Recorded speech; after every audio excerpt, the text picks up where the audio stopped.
Hi guys, welcome back to Be the Hero Academy. I'm Robyn. I'm Gabby. And today we're going to summarize what day 3 of our best life blueprint looked like.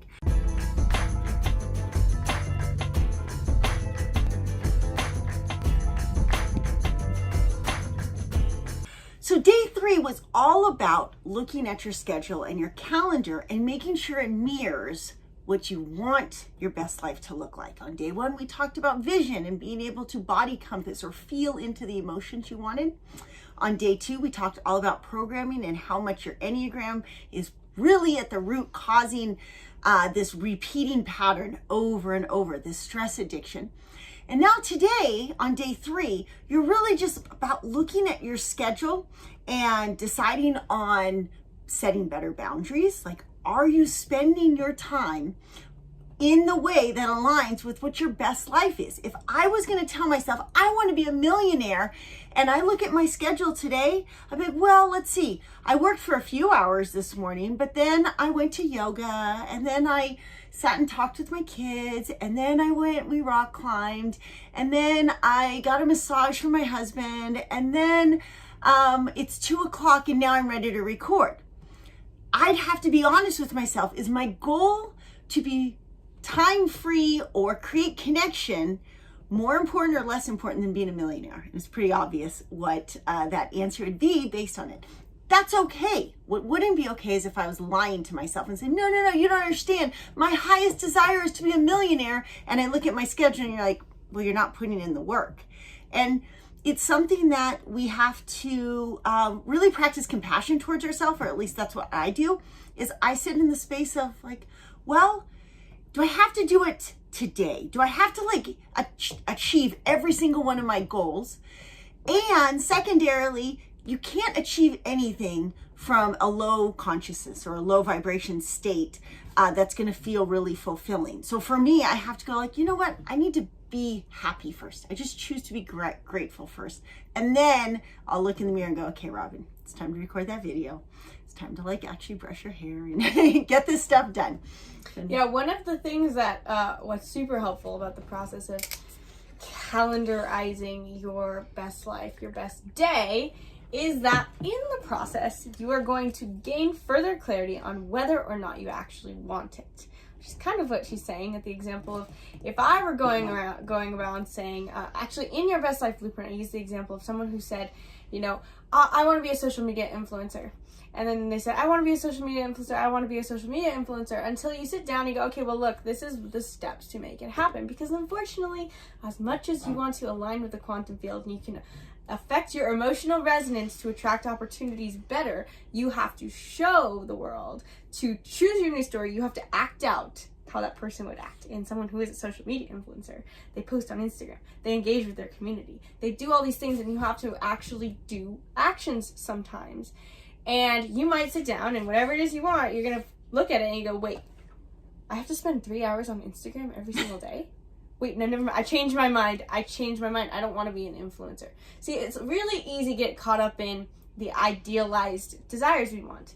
And it's not to say that I'm not going to be here telling you everything you want sucks in reality. That's not the case. It's more about coming into clarity of whether you really want it or not. By going through your day, or by going through the thing that you want, imagine taking it and putting it into a schedule. Let's say it's the career that you have that you want to shift. Write out what your hourly day is going to look like. What tasks will be required for you to have that new business or be in a different job, whether you're working somewhere else or doing a different job role.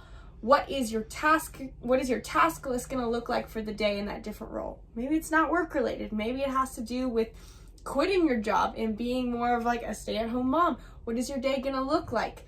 Now that you look at it and think about the shit sandwich, really, that you're going to have to go through in that chosen desire that you want, think about, is that the shit sandwich? And I'm referring to Mark Manson's shit sandwich term, that everything's a shit sandwich, but you get to pick which one it is. You can have delicious pepperoni on your sandwich. You can have a brie and arugula sandwich, whatever your favorite thing is, but you gotta look at it and go, do I want this bad enough? And then it might send you back to day 1, and that's okay. That's what's important about this step in the process. I was coaching a couple last night, and they'd already traveled full-time for a while. Part of it they loved, part of it wasn't working for them. So then now they're stationary. And she was saying how, oh man, I thought that if I was stationary and I got this job and it paid this amount and it was like the highest I could go in my career without having to like get more education, I thought that I was going to be so happy there. And then to find out like it's just okay. And that's another really insightful realization for people when you go, wow, I thought this thing was going to make me so happy. And we have tendencies to keep putting on but when I'm this, but when this happens. And so I invite you really to think about still having that goal. It should be a SMART goal. It's specific, measurable, attainable, realistic, and timely. However, be happy now. Choose to be in the frequency that you think is going to happen. Because if you're going through your best life blueprint, making these goals, recognizing you're an Enneagram 4 or 5 or whatever it is, and then you go, okay, well, when I figure out how to be an Enneagram 4 in growth, then I'm going to start being happy. Or when I get this business launched, then I'm going to be happy. When I start traveling, then I'm going to be happy. There's just going to be, you're just going to be stuck in a loop. There's always going to be something else. You're going to accomplish that and then only realize that, shoot, it didn't make me as happy as I want.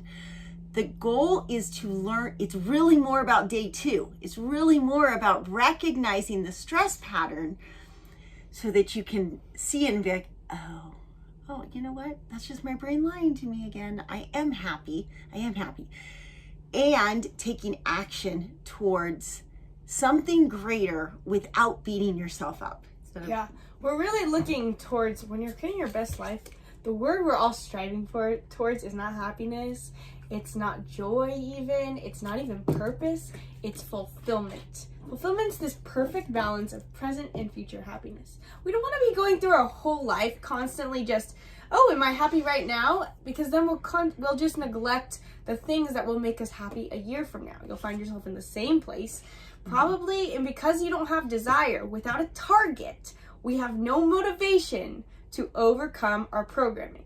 If we don't overcome our programming, then we stay in the same emotional patterns as well as physical patterns. So you have to have some sort of desire, because that's what's going to help you fuel your present happiness by at least knowing that your next evolution is going to have even more happiness. It's a weird combo though, because if you don't have the future target, then having even present happiness is going to leave you with a sense of meaninglessness. You're like, what am I here for? Which then draws you towards, frankly, dopamine addictions, whether that's through social media or it's through achievement. Generally, it has to do with your Enneagram is your dopamine addiction.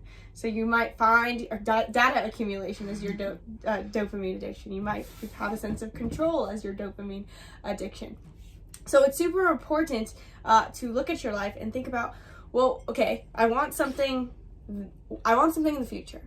Is it aligned with what I really want, or is it a fake desire? Is it the desire that's lying to me and keeping me stuck in an old pattern? Okay, it's a desire I want. Okay, now thinking about how this day is going to look like hourly. Okay, is this an alignment? Is this the struggle that I choose because it will be worth it for me? Now that I've chosen that this is my path, you have to surrender into creating the emotional frequency that you would be in if you already had that thing. I was thinking about fulfillment is something we know very, very well because we say it all the time. And one of the ways it's plays out a lot for us is in the seasons, because we have a tendency to travel to certain areas during the season. And so I was thinking when Gabby said the word fulfillment, how often like we'll finish a great ski season and we know it's okay, that was our last time skiing for until next, December or whatever. And we'll look at each other like, yep, that was fulfilling. Like I've had my fill of this thing. I don't need any more of it. We just finished that this summer when I remember coming back to St. George. We were on our last hike in the Tetons about a month ago.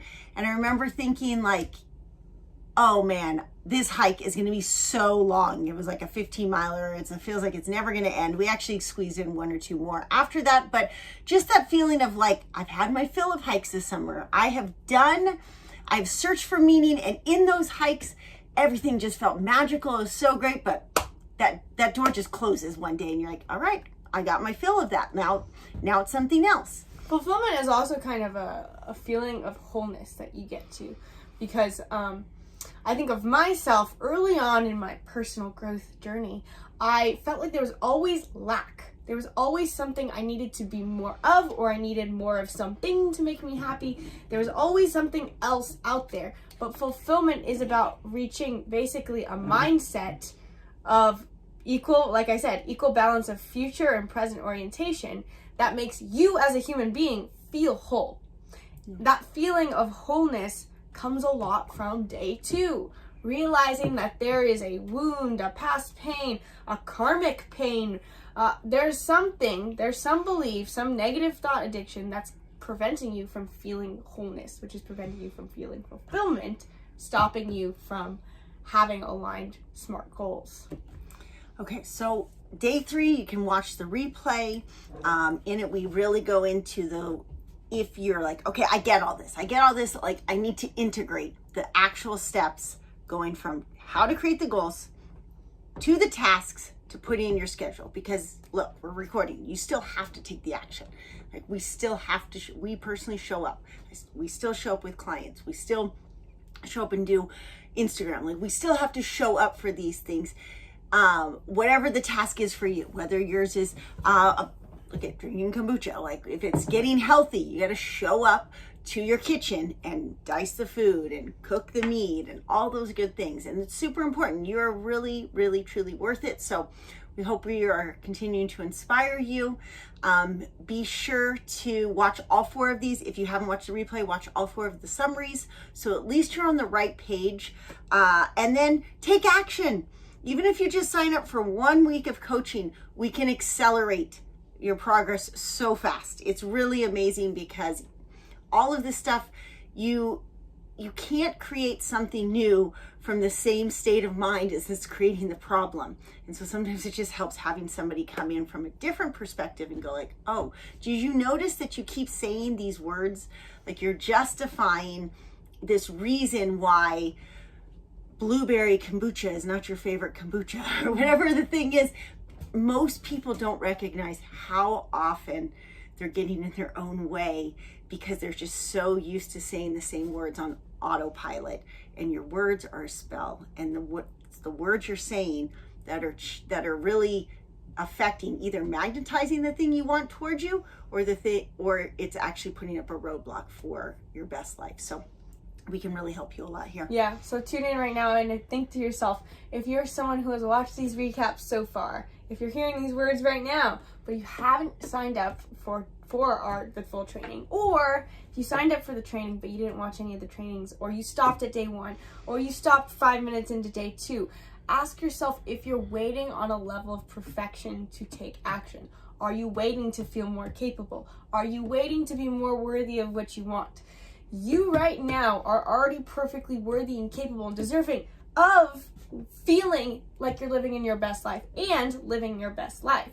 But if you haven't taken the actions, then you might just need external accountability from a coach like one of us or both of us. So if you are someone who is ready to create change, you have that yearning, but you're waiting on some level of having more ducks in a row for it to happen, I'm telling you, you need to stop waiting, and you might just need to start with coaching with us right now so that you can break this cycle, break through that roadblock and that hurdle, and actually start creating momentum to changing the emotional frequency that you want to live your life in.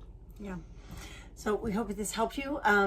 Be sure to leave us a comment if you have more insight or have other questions, and we can try to address them tomorrow. Thank you guys for joining us. Namaste. Namaste.